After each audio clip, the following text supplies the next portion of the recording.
ചെല്ലാനത്ത് കടലാക്രമണവുമായി ബന്ധപ്പെട്ട പ്രശ്നത്തിൽ പ്രതിഷേധിച്ചുകൊണ്ട് കരിങ്കൊടി കാണിച്ചവരെല്ലാം ഗുണ്ടകളാണ് എന്ന സംസ്ഥാന ഫിഷറീസ് മന്ത്രി ശ്രീ സജി ചെറിയാൻ്റെ പരാമർശം അദ്ദേഹം പിൻവലിച്ച് മാപ്പ് പറയണം. അദ്ദേഹം ഇന്നു മുതലാണ് മത്സ്യത്തൊഴിലാളികളെ കണ്ടാൽ ഗുണ്ടകളാണ് എന്ന് ഫിഷറീസ് മന്ത്രിക്ക് തോന്നി തുടങ്ങിയത്? താടി വെച്ചിരുന്നു, അതുകൊണ്ട് ഗുണ്ടകളാണ്. താടി വെച്ചവരൊക്കെ ഗുണ്ടകളാണ്. എൻ്റെ മുമ്പിൽ തന്നെ ക്യാമറ പിടിച്ച് നിൽക്കുന്നവരിൽ ഭൂരിഭാഗം പേര് താടിക്കാരാണ്. താടി വെച്ചവരൊക്കെ ഗുണ്ടകളാണ് എന്ന് ഒരു മന്ത്രി വിചാരിക്കാൻ പോയാൽ കേരളത്തിൻ്റെ സ്ഥിതി എന്തായിരിക്കും? കേരളത്തിൻ്റെ സ്ഥിതി എന്താണ്?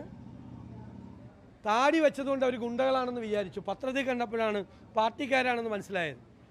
അവിടെ രൂക്ഷമായ കടലാക്രമണമുള്ള പ്രദേശത്ത് ജനങ്ങൾക്ക് ജീവിക്കാൻ പറ്റാതായപ്പോൾ ആ കടലാക്രമണ സംവിധാനങ്ങളെ കുറച്ചുകൂടി, പ്രതിരോധ സംവിധാനങ്ങളെ കുറച്ചുകൂടി മെച്ചപ്പെടുത്താനും ആ പാവപ്പെട്ടവർക്ക് സഹായം നൽകാനും സർക്കാർ തയ്യാറാകാത്തതിൽ പ്രതിഷേധിച്ചാണ് കരിങ്കൊടി കാണിച്ചത്. മുഖ്യമന്ത്രിയെ പോലെ സജി ചെറിയാനാകാൻ പോയല്ലോ.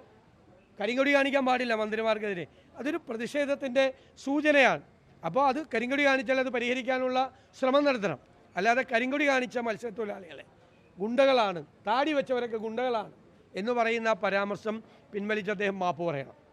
രണ്ടാമത്തെ കാര്യം, ബഹുമാനപ്പെട്ട ആരോഗ്യവകുപ്പ് മന്ത്രി ഇന്നലെ പറഞ്ഞ കാര്യങ്ങൾ മുഴുവൻ പാളുകയാണ് എന്ന് വിവിധ ആശുപത്രികളിൽ നിന്ന്, വിവിധ ജില്ലകളിൽ നിന്ന്, വിവിധ മെഡിക്കൽ കോളേജുകളിൽ നിന്ന് വരുന്ന റിപ്പോർട്ടുകൾ സൂചിപ്പിക്കുന്നു. കേരളത്തിലെ പ്രതിപക്ഷം നിയമസഭയ്ക്കകത്തും നിയമസഭയ്ക്ക് പുറത്തും ആരോഗ്യരംഗത്തെക്കുറിച്ച് പറഞ്ഞ കാര്യങ്ങൾ മുഴുവൻ ശരിയാണെന്ന് ബോധ്യമായിരിക്കുന്നു. എല്ലാ മെഡിക്കൽ കോളേജിലും കുഴപ്പമാണ്. എല്ലാ മെഡിക്കൽ കോളേജിലും സർക്കാർ ആശുപത്രികളിലും മരുന്ന് ക്ഷാമം രൂക്ഷമായുണ്ട്. എല്ലാ ആശുപത്രികളിലും സർജിക്കൽ എക്യുപ്മെൻറ്റ്സ് ഇല്ല. ഞാൻ പറഞ്ഞു, സർജറി ചെയ്താൽ കെട്ടാൻ തുന്നാനുള്ള നൂല് പോലും ഈ രോഗി മേടിച്ചുകൊണ്ട് വരണം.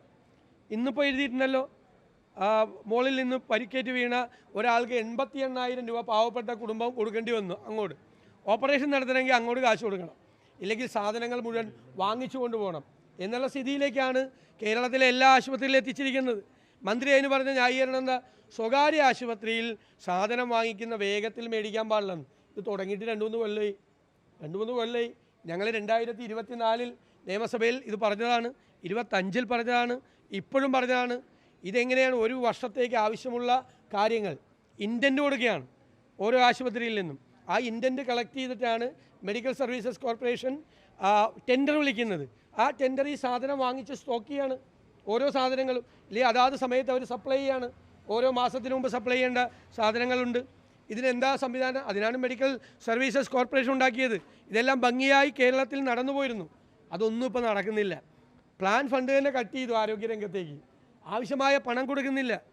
മുഖ്യമന്ത്രി പറഞ്ഞത് സംസ്ഥാനത്തിന് യാതൊരു സാമ്പത്തിക പ്രതിസന്ധിയില്ല, ധനപ്രതിസന്ധി ഉണ്ടെന്ന് പറയുന്നത് വികസന വിരുദ്ധരാണെന്നാണ്.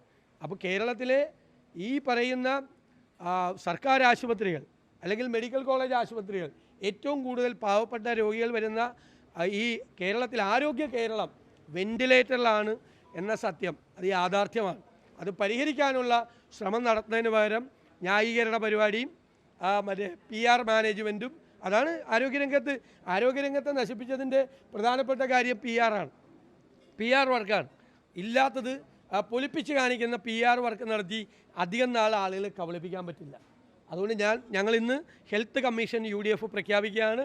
ആ ഹെൽത്ത് കമ്മീഷൻ ഗൗരവമായ പബ്ലിക് ഹെൽത്ത് എക്സ്പേർട്ടുകൾ ഉൾപ്പെടുന്ന ഹെൽത്ത് കമ്മീഷനാണ് UDF എന്ന് പ്രഖ്യാപിക്കുന്നത്. അതിൻ്റെ ഭാഗമായി ഞങ്ങൾ ഹെൽത്ത് കോൺക്ലേവ് നടത്തും. ഗൗരവത്തോടു കൂടി കേരളത്തിലെ പ്രതിപക്ഷം കേരളത്തിലെ ആരോഗ്യരംഗത്തെ സമീപിക്കുകയാണ്. ഞങ്ങൾ നേരത്തെ തന്നെ ഈ കാര്യങ്ങളെല്ലാം, ഞങ്ങളുടെ ഉത്കണ്ഠകളെല്ലാം ഞങ്ങൾ കൊണ്ടുവന്നിട്ടുണ്ട്. കുറേ കൂടി ഗൗരവത്തോടു കൂടി സർക്കാർ ഇതിനോട് സമീപിക്കണം എന്നാണ് ഞങ്ങളുടെ അഭ്യർത്ഥന.